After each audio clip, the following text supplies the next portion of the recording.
Ce qu'on pensait faire, c'est donner maintenant la parole à Bénédicte Monville. Notre idée, c'était peut-être d'abord que Bénédicte fasse une intervention un peu plus générale sur l'idée d'écologie sociale, nous présenter ce concept qui n'est pas forcément évident, puisque ce n'est pas deux mots qu'on associe toujours. Et ensuite, faire une petite pause et deux interventions suivantes qui porteront sur des exemples, des cas concrets. Barcelone d'une part et un village en Calabre, Ariace, voilà, où il sera question de l'accueil des migrants. Alors, l'autre chose importante, je pense, c'est votre prise de parole. On a un deuxième micro posé sur la table qui ne demande qu'à circuler parmi vous. Donc, je ne sais pas s'il y en a parmi vous qui voudraient réagir. Alors, Eric Piolle n'est pas là pour nous répondre, mais qui voudrait intervenir sur des choses qui ont déjà été dites.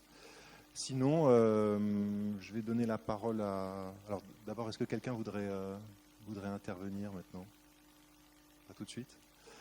Alors, ce que je vais faire, c'est donc donner la parole à Bénédicte, qui est élue conseillère régionale Europe Écologie Les Verts à Paris. Écologie sociale. Bonsoir. Je vais peut-être, je ne sais pas si je vais réussir à rester debout, tout simplement parce que j'ai mes notes sur mon ordinateur et que voilà, il va falloir que je réussisse à les lire. Donc, Bénédicte Monville, je suis conseillère régionale. J'ai été élue en Île-de-France, pardon, pas Paris, c'est la région Île-de-France.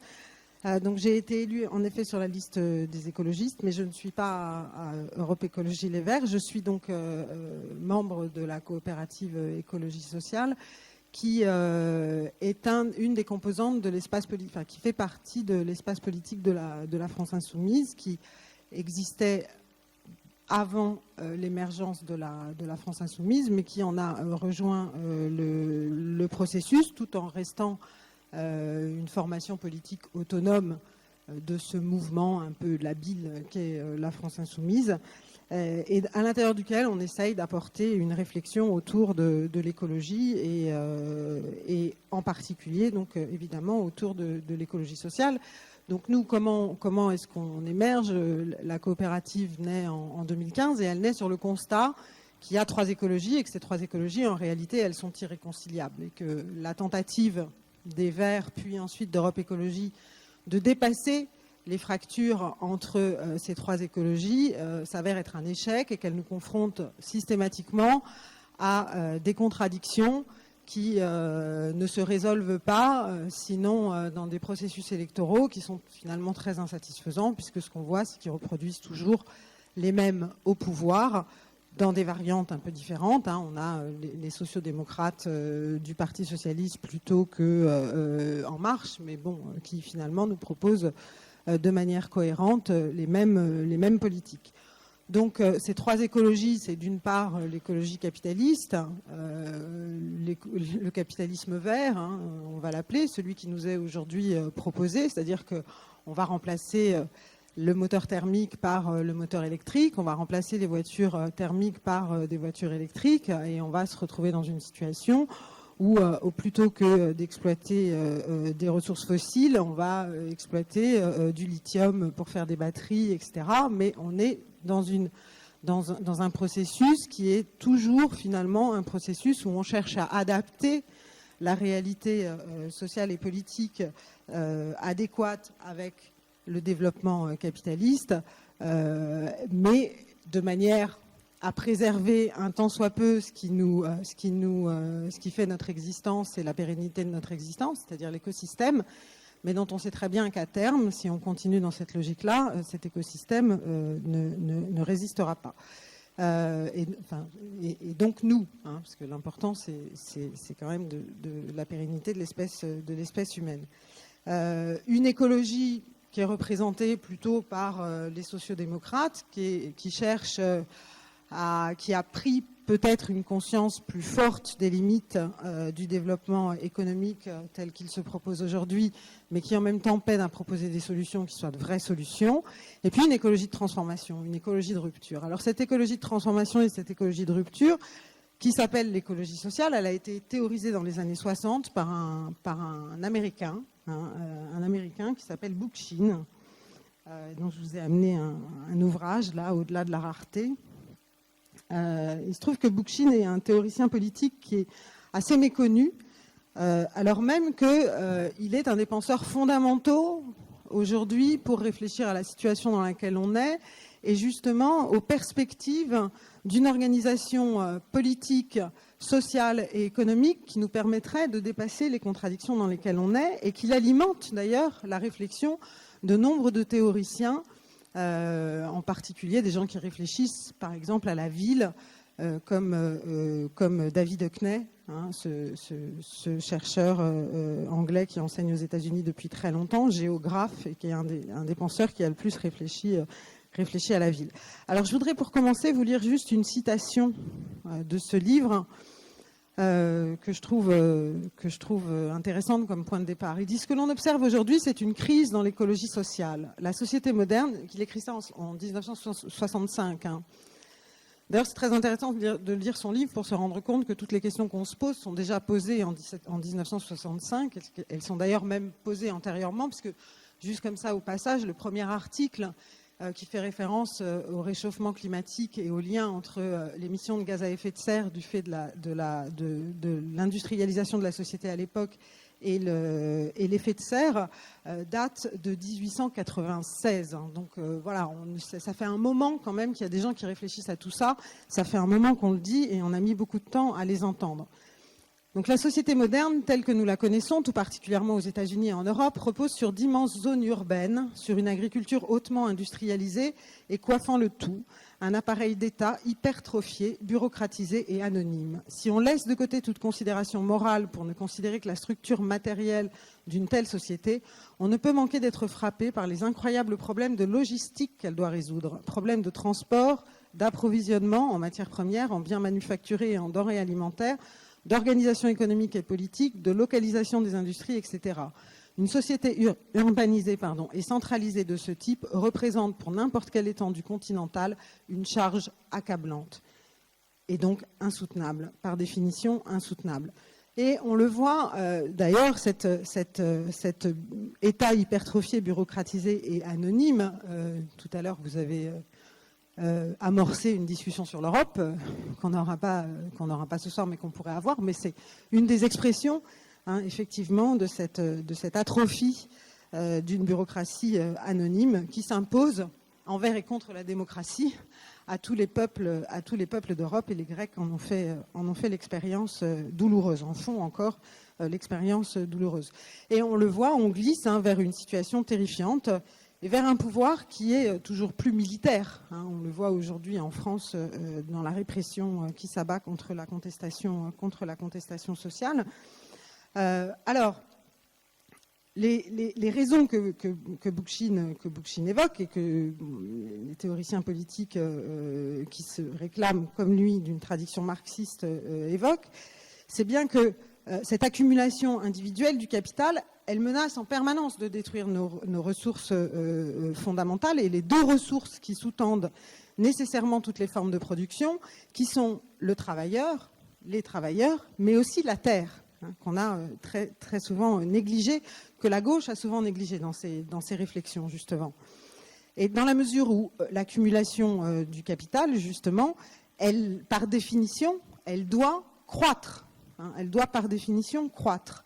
Donc, plus le temps passe, et là, maintenant, on est à un peu plus d'un siècle de ce premier article dont je parlais, et on est à 50 ans de ce que nous disait Bookchin, et plus le temps passe, et plus, évidemment, cette double menace gagne en intensité et en virulence. Les dommages qui s'en suivent ne peuvent pas aujourd'hui être limités simplement à se dire on va socialiser la plus-value, on va mieux la répartir, on va établir une nouvelle communauté de biens qui serait accessible à tous. Pourquoi? Parce qu'il ne s'agit pas, justement, c'est ça la différence entre l'écologie sociale et le capitalisme vert, c'est qu'il ne s'agit pas de rendre plus soutenable une accumulation toujours croissante et de plus en plus inégalitaire du capital, puisque cette accumulation se fait nécessairement aux dépens de celui qui en réalité produit la richesse accumulée, hein, de ceux ou celles qui produisent la richesse accumulée. J'emploie le masculin, mais vous aurez compris que... enfin, je vais essayer de dire celle et celui à chaque fois. Mais la question, c'est bien plutôt de tout changer et d'inventer de nouvelles manières d'utiliser la puissance du travail collectif pour le bien commun. Alors, la relation industrielle, et c'est en cela qu'une réflexion sur les villes et sur les territoires est fondamentale, cette société industrielle, elle a fondamentalement transformé notre relation au territoire. Elle l'a largement abstraite. Le territoire est perçu comme un territoire d'une certaine manière ananthropologique, hein, c'est-à-dire un territoire qui ne serait plus un territoire formé par des gens qui y auraient construit une tradition à la fois une tradition qui s'est construite en relation en fait avec les matières premières qui étaient disponibles pour ces communautés humaines et aussi les instruments de la transformation de ces matières premières par ces communautés humaines. Alors, cette rupture avec les formes d'appartenance traditionnelles et les cultures locales qui se déployaient en relation avec le territoire, il ne faut pas envisager ça comme une espèce il n'y a aucune vision nostalgique de communautés qui seraient des communautés intactes, qui n'auraient pas l'humanité. Elle a toujours circulé, elle a toujours bougé, elle s'est toujours rencontrée. C'est d'ailleurs dans les espaces de rencontre qu'on voit le plus grand dynamisme et la plus grande capacité d'invention des sociétés. Mais enfin, il faut constater quand même que la révolution industrielle rompt avec ces logiques de production qui s'inscrivaient dans des traditions qui étaient très largement dépendantes de la situation physique, géographique à laquelle les gens étaient confrontés.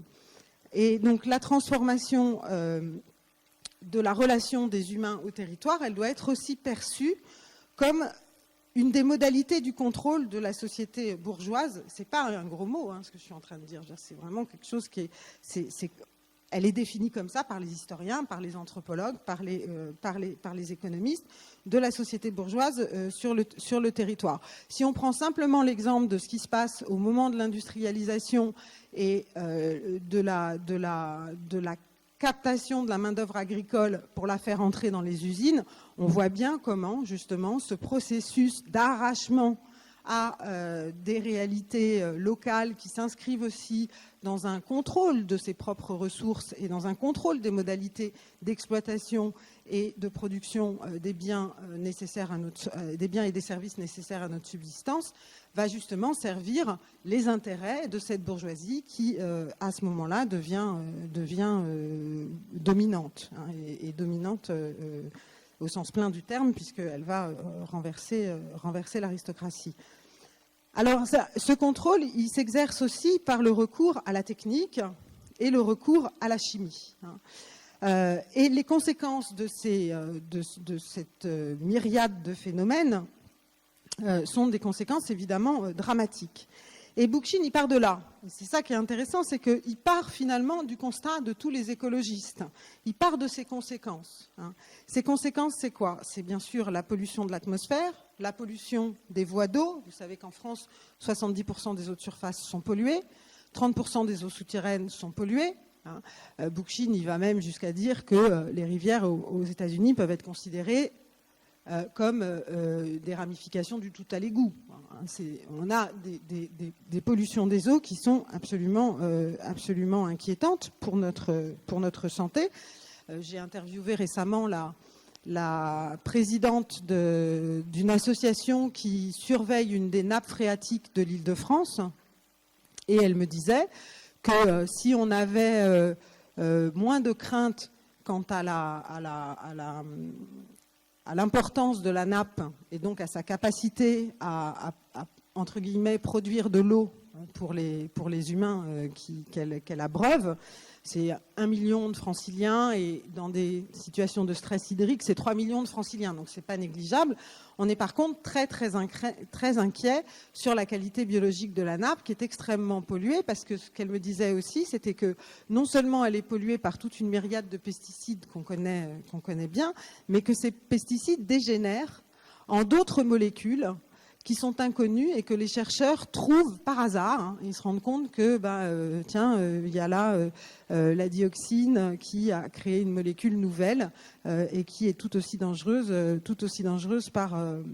que le reste. Donc, destruction de nos ressources en eau, destruction des sols, hein, à travers l'utilisation de ces matières chimiques. Et donc, la présence de matières toxiques dans nos aliments et dans ce qu'on boit et dans les liquides. Et dans les liquides d'une manière générale. Cette pollution, elle détruit évidemment les conditions qui sont nécessaires à la vie des organismes complexes. À terme, elle va détruire les conditions nécessaires à la vie des organismes complexes, parmi lesquels sont les humains.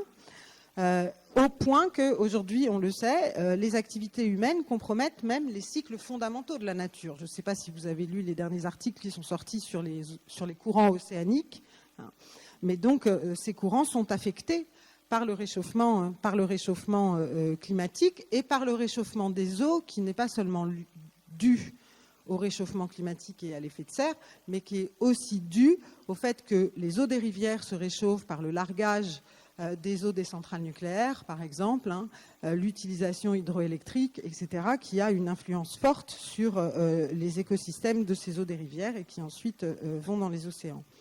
De telle manière que Bookchin part du principe qu'aux contradictions économiques fondamentales du capitalisme qui ont été perçues par Marx dès le XIXe siècle, c'est-à-dire cette tension entre dominants et dominés, qu'on continue à voir à l'œuvre, hein, parce que le fait qu'en Europe, par exemple, la mise en concurrence entre les salariats en Europe, qui les dressent les uns contre les autres, est d'une certaine manière une espèce de déclinaison de cette tension entre dominants et dominés qui se reporte au sein des dominés eux-mêmes. Mais va s'ajouter à cette contradiction fondamentale une autre contradiction, très préoccupante également, c'est la contradiction avec notre environnement naturel. Notre société et notre modèle de développement n'est pas soutenable. Les territoires sont dévitalisés, hein, et donc il ne faut pas seulement penser en comment on fait pour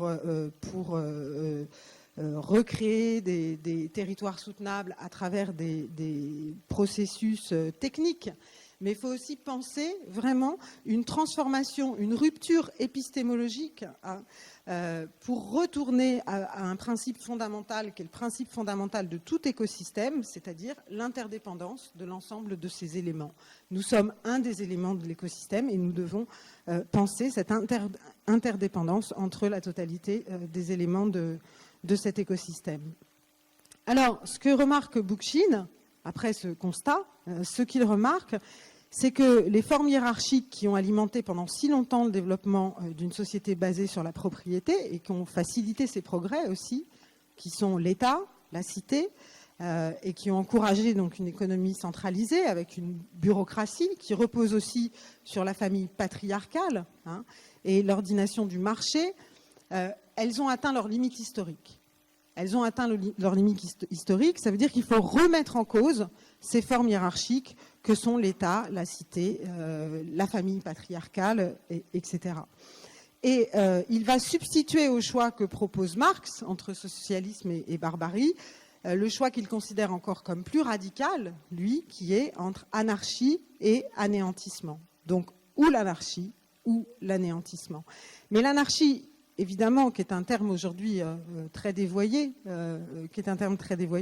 ne faut pas l'entendre dans son sens vulgaire et dévoyé qui consisterait à dire on va avoir un ensemble d'êtres humains inorganisés, mais au contraire, on va avoir des ensembles d'êtres humains organisés qui reprennent le pouvoir sur leur propre existence individuelle et qui reprennent le pouvoir sur leur propre existence individuelle à condition qu'ils soient capables de faire émerger des communautés qui sont des communautés où tout pouvoir hiérarchique et toute tentative d'appropriation du pouvoir par une classe ou un groupe sur les autres serait rendu impossible. Et donc il se pose la question, évidemment, de comment on fait pour réussir à développer un système qui serait un système culturel fondamentalement écologiste, un système politique fondamentalement écologiste, et donc par définition décentralisé,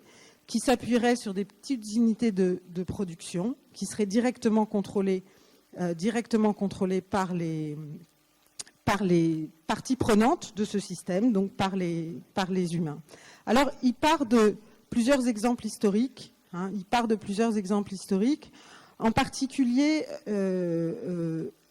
évidemment, il ne fait pas abstraction de ce qui s'est passé en Union soviétique, mais justement pour le critiquer de manière virulente, en montrant combien ce système reproduit en réalité un système hiérarchique et bureaucratique avec une élite politique, mais qui domine sur le reste de la société, et que donc c'est pas là qu'on trouvera la forme adéquate au projet qu'il veut poursuivre, et que c'est plutôt un exemple de centralisation du pouvoir qui est incapable de fournir la structure d'une véritable démocratie populaire. Alors il va aller voir du côté, par exemple, de l'expérience anarcho-syndicaliste espagnole, qui est, selon lui, le seul exemple d'un système d'autogestion des travailleurs qui a à peu près réussi, et qui est un système où il y a un système de représentation. Il y a un système de représentation, on n'est pas dans une démocratie directe absolue, il y a un système de représentation, mais ce qui permet à ce système de représentation de fonctionner sans devenir fondamentalement un système d'accaparement du pouvoir politique, c'est le pouvoir constant des assemblées de révoquer leurs élus, de révoquer leurs représentants et d'annuler les décisions qui sont prises par ceux qui les représentent. Ce qui est d'ailleurs une demande de certaines organisations politiques, ce pouvoir de révocation des élus. Il s'appuie aussi sur d'autres exemples, l'exemple de l'Ecclésia dans l'Athènes classique, ou bien celui des sections révolutionnaires dans le Paris de la Révolution française, avant qu'elle soit reprise en main par les Jacobins. Et il dit que ce qu'on observe dans les deux cas, dans ces deux institutions, c'est qu'elles sont capables de lier ensemble des individus d'origine sociale diverses, mais dans une communauté d'intérêts remarquable. Et aujourd'hui, la question écologique est une communauté d'intérêts remarquable entre nous tous. C'est-à-dire que dépasser cette fameuse contradiction où nous sommes d'un développement qui est insoutenable et qui nous amène inévitablement à nous confronter à des situations qui sont de plus en plus barbares. Il suffit simplement de regarder ce qui se passe autour de nous et pas très loin, ce qui se passe vraiment à nos portes, dans nos villes. On est venu tout à l'heure en voiture, on est passé sous un des ponts de Lyon. Il y avait, je ne sais pas, une cinquantaine de tentes installées sous le pont à un mètre de la route. Donc cette barbarie, elle est là constamment. On a encore entendu parler d'un corps de migrants qu'on a découvert dans le Barcelonais là récemment. Voilà. Donc la question écologique est un moyen de dépasser ces contradictions de classe et de poser le fait que nous avons un intérêt commun remarquable, que cet intérêt commun dépasse nos provenances, nos origines sociales, et qu'il ne pourra se résoudre qu'à condition que nous acceptions non seulement de transformer notre rapport à la nature, parce que nous faisons partie de la nature, mais que nous acceptions aussi de remettre en question les formes hiérarchiques d'organisation politique que nous avons hérité d'une histoire, mais qui aujourd'hui s'avère incapable de régler justement la contradiction devant laquelle nous nous trouvons. Et de ce point de vue, d'ailleurs, si on pense à ce qui est en train de se passer à Notre-Dame-des-Landes, on se rend bien compte que à Notre-Dame-des-Landes, c'est pas seulement il n'y a pas seulement le soutien, les dernières mobilisations à Notre-Dame-des-Landes où moi j'ai pu aller. Il y avait plusieurs milliers de personnes qui passaient en un week-end. Le soutien à Notre-Dame-des-Landes, c'était pas justement un soutien de classe, c'était pas un soutien d'agriculteurs à des agriculteurs, ou c'était un soutien qui était beaucoup plus large que ça et qui venait d'une vraie prise de conscience de tout ce que ce modèle social qui était en train de s'inventer à Notre-Dame-des-Landes et qui a été arrêté de façon brutale, mais que ce modèle social qui était en train de s'inventer recelait véritablement des germes, hein, pas d'une utopie, parce que l'utopie, par définition, c'est le lieu qui n'existe pas, mais de quelque chose qui pouvait nous sortir de l'impasse dans laquelle nous situons.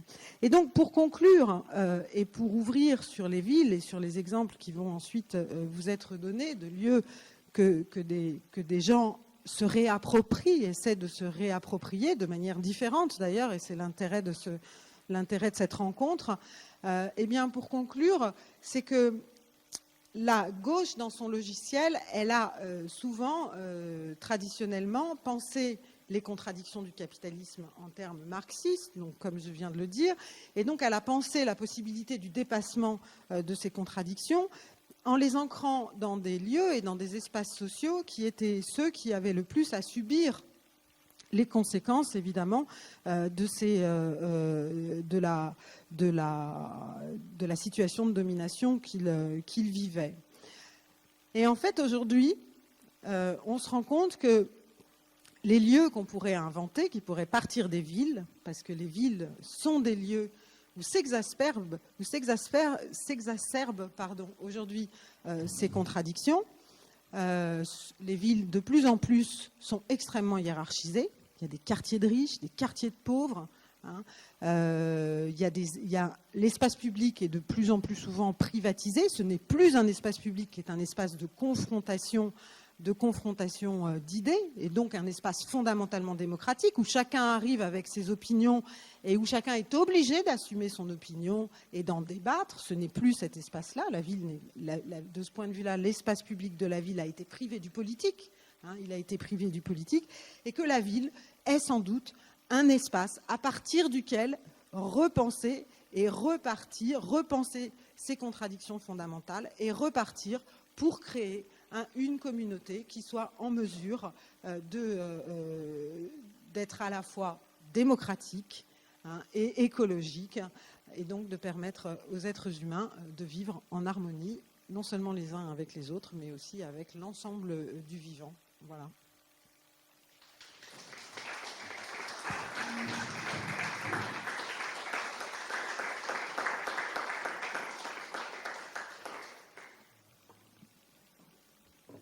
Alors, avant de faire la pause, un petit temps d'échange, de discussion avec notre oratrice, si vous avez des questions. Ouais. Non, mais on va faire les questions maintenant et puis. Oui, alors c'est justement sur le concept d'écologie sociale et de communauté en fait indépendante. Alors, quelle est la place justement du progrès technique dans tout ça? Quelle est la place de tout le système de santé, de tout le concept de solidarité en fait nationale, internationale? Mais au-delà, en fait, quelle est la solidarité au-delà du groupe et de la communauté auquel on appartient dans ce modèle de société? C'est un des reproches qu'on fait à Bookchin, d'ailleurs. C'est de lui dire, si vous pensez les conditions pour une communauté, effectivement, de vivre le plus harmonieusement possible, dans le même temps, vous ne pensez pas les relations entre ces communautés, donc le fait qu'une pourrait être plus riche qu'une autre, etc. C'est le principe du confédéralisme, c'est-à-dire qu'à partir du moment où on est dans une confédération de communautés et plus seulement dans des communautés isolées les unes par rapport aux autres, on peut très bien imaginer continuer, et d'ailleurs il n'est pas question, surtout on a un peu réfléchi à ce que disait Bookchin, il n'est pas question de vivre en communauté autarcique, autosuffisante, etc. C'est pas du tout ça la question. Il n'est pas question de s'abstraire des échanges internationaux. Il est juste question de relocaliser au maximum ce qu'il est possible de relocaliser et d'introduire des formes d'échange avec l'extérieur qui ne soient pas sur le modèle de la compétition, mais qui soient sur le modèle plutôt de la coopération. Et c'est ce qu'on voit très bien dans les expériences scientifiques. Si vous prenez l'exemple du CERN de Genève, qui a coûté 4 milliards d'euros pour faire l'accélérateur. Il y a de nombreux pays qui se sont mis ensemble pour construire cet accélérateur de particules.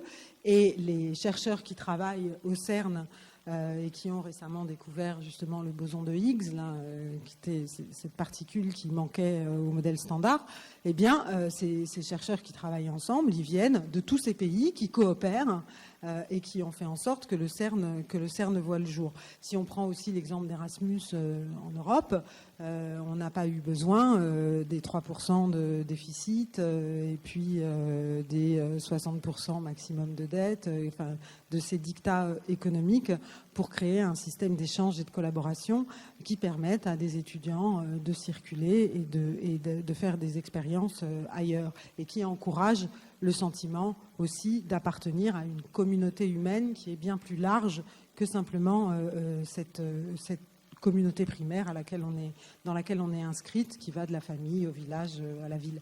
Donc, bien sûr qu'il faut continuer ces échanges, mais sur le mode de la coopération. Et donc, il y a quelque chose d'incompatible, en tout cas, avec le modèle qui nous est proposé aujourd'hui, qui est un modèle qui dévore les ressources et les humains et qui profite à une minorité toujours plus petite de gens quand les autres s'appauvrissent. Donc voilà, la technique. Ce que dit Bookchin, d'ailleurs, il a une réflexion sur la science qui est intéressante. Il dit la science, au moment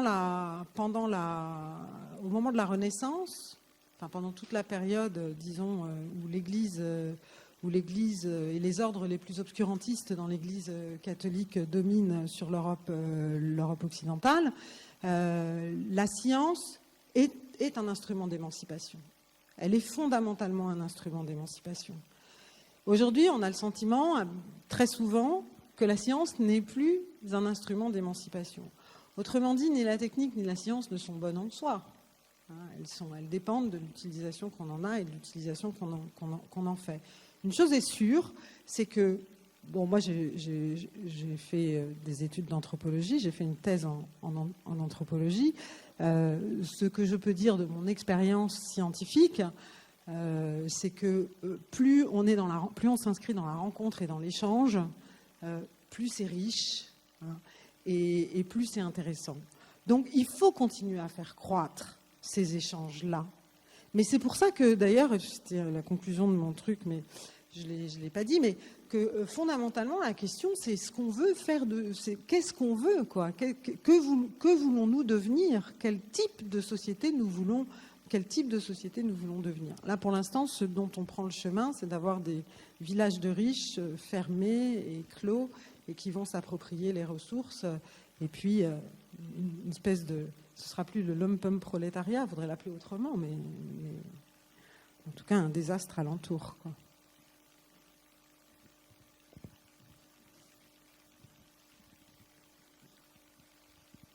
Bonsoir. Il me semble que dans votre analyse tirée de Bookchin, il y a un aspect qui est totalement sous-estimé. C'est la question, vous l'avez évoqué, la hiérarchie sociale, la hiérarchie salariale. C'est effectivement ce que Marx, l'un des principaux apports de Marx, à mon avis, c'est qu'en fait, le capitalisme repose essentiellement, et tous ces développements ultérieurs, que ce soit sociaux, écologiques, dépendent de ça, de la propriété privée des entreprises et le rapport salarial. Et à mon avis, si on ne trouve pas, mais on est en train de trouver, on a déjà commencé à trouver une alternative. Vous l'avez dit à travers votre structure, à mon avis, c'est plutôt le style coopératif qui rétablit d'abord l'égalité, ou en tout cas un maximum d'égalité des producteurs, et ensuite qui introduit une responsabilité sociale, donc écologique, sur l'environnement. Et donc, je pense que c'est un élément central. Sans celui-là, je pense qu'on continuera dans le chemin que vous avez dénoncé. Non, mais je suis parfaitement d'accord. D'ailleurs, vous posez pas une question, mais vous avez une réflexion que je partage totalement. Pour ma part, je pense qu'un des chercheurs qui réfléchit de la manière qui a la réflexion la plus aboutie, c'est Friot c'est Bernard Friot en France. Je parle en France sur cette question-là. Et qui pose le principe d'une propriété d'usage des moyens de production par ceux qui les font fonctionner. Mais de fait, non, vous avez. Mon rôle ce soir, c'était de parler d'écologie sociale et donc de dire d'où on part, d'où on est parti, et de Bookchin en particulier, puisque c'est lui qui en est le penseur. La matrice. Mais après, il y a des expériences. Je n'ai pas parlé du Rojava. J'aurais pu parler du Rojava. Ça aurait été intéressant de parler du Rojava, puisque le Rojava, c'est la mise en acte de ce que disait Bookchin, théorisé par Öcalan, puisque Öcalan reprend les écrits de Bookchin et théorise ce qui va ensuite, donc ce confédéralisme municipal, qui va ensuite se mettre en place dans le Rojava. Et c'est assez étonnant, parce que finalement, le Rojava, c'est cet espace qui s'est effondré. Et aujourd'hui, tous les théoriciens de l'effondrement disent que cet effondrement, il est en route partout, même si partout, il prend des aspects, des couleurs différentes, mais qu'il est en route partout. Mais enfin, là-bas, il y a eu un effondrement radical. Il y a eu un effondrement radical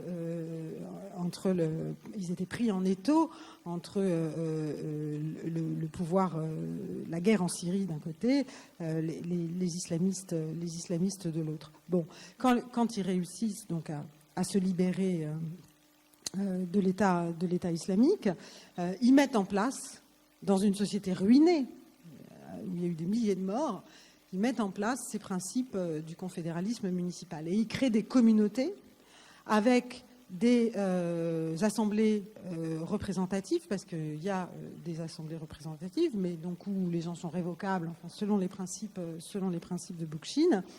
Et une des questions qui va se poser pour eux très vite, en dehors de la géopolitique actuelle, et du fait que malheureusement ils sont aujourd'hui attaqués par la Turquie, mais une des questions qui va se poser, c'est justement comment et sous quelle forme on produit les biens qui sont nécessaires à notre existence.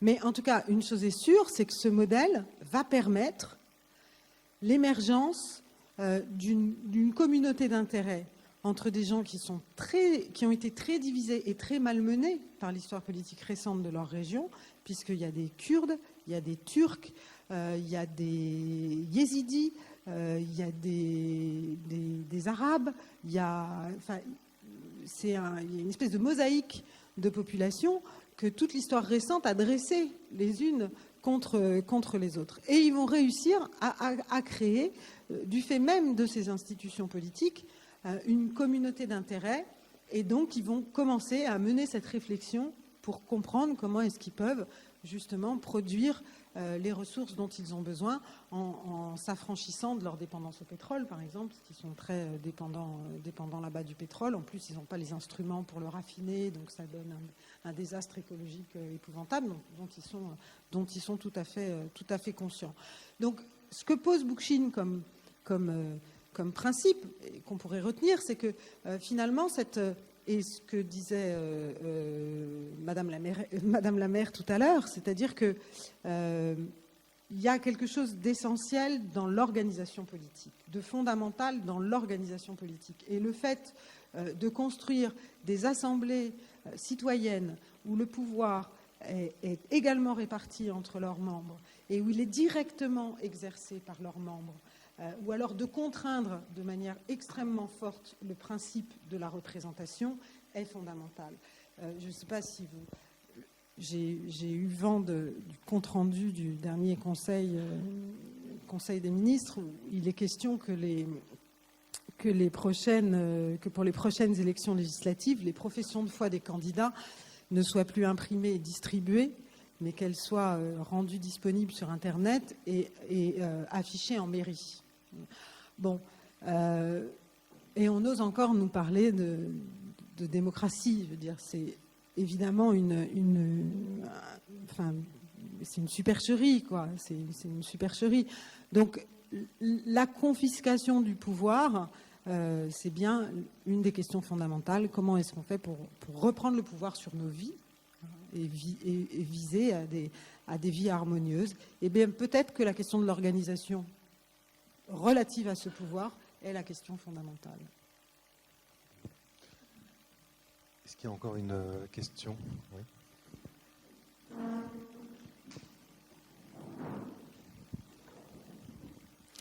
Bonsoir à tous. D'abord, félicitations pour cette initiative.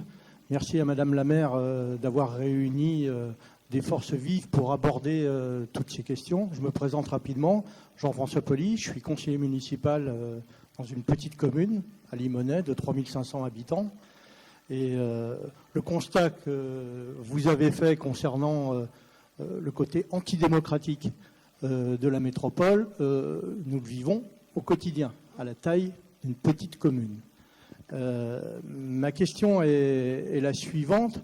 Comment vous voyez la mise en place, ou est-ce que vous pourriez nous citer des exemples de mise en place d'approches confédéralistes dans des petites communes? Parce qu'on parle de Barcelone, on parle d'arrondissement. Moi-même, je suis originaire d'un petit village en Corse où nous sommes 350, 700 l'été, où des démarches similaires ont été tentées, mais n'aboutissent pas. Donc ma question, c'est est-ce que vous auriez des exemples sur des petites communes, voire des villages? Merci.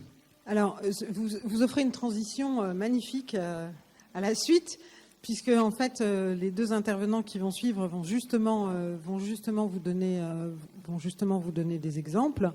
Moi, je me suis contentée de tracer des voies un peu théoriques. Hein. C'était mon rôle ce soir. Je voudrais juste dire quand même que l'exemple des sections révolutionnaires pendant la Révolution française est un exemple assez formidable, puisque ces gens qui se mettent ensemble pendant la Révolution française pour maintenir les conditions de la Révolution, donc de 89 à 92, hein, à peu près, à Paris, de 89 à 92, ils ont un objectif commun. Et cet objectif commun, c'est la Révolution. Et c'est pour ça que tout à l'heure, je parlais d'un intérêt supérieur commun. Et sans cet intérêt supérieur commun, et c'est pour ça que j'ai commencé par, que j'ai fait toute une partie de mon intervention sur le désastre écologique. Parce que je crois que si on ne prend pas conscience du désastre écologique, eh bien, aujourd'hui, nous sommes si divisés que trouver cet intérêt supérieur commun, c'est peut-être encore difficile. Alors que si on prend conscience de ce désastre écologique, on a un intérêt supérieur commun à la majorité d'entre nous, peut-être pas à une infime minorité, mais en tout cas à la majorité d'entre nous, à travailler à l'émergence de formes politiques qui soient écologistes, fondamentalement écologistes et fondamentalement démocratiques. Mais c'était... Merci beaucoup. Bon,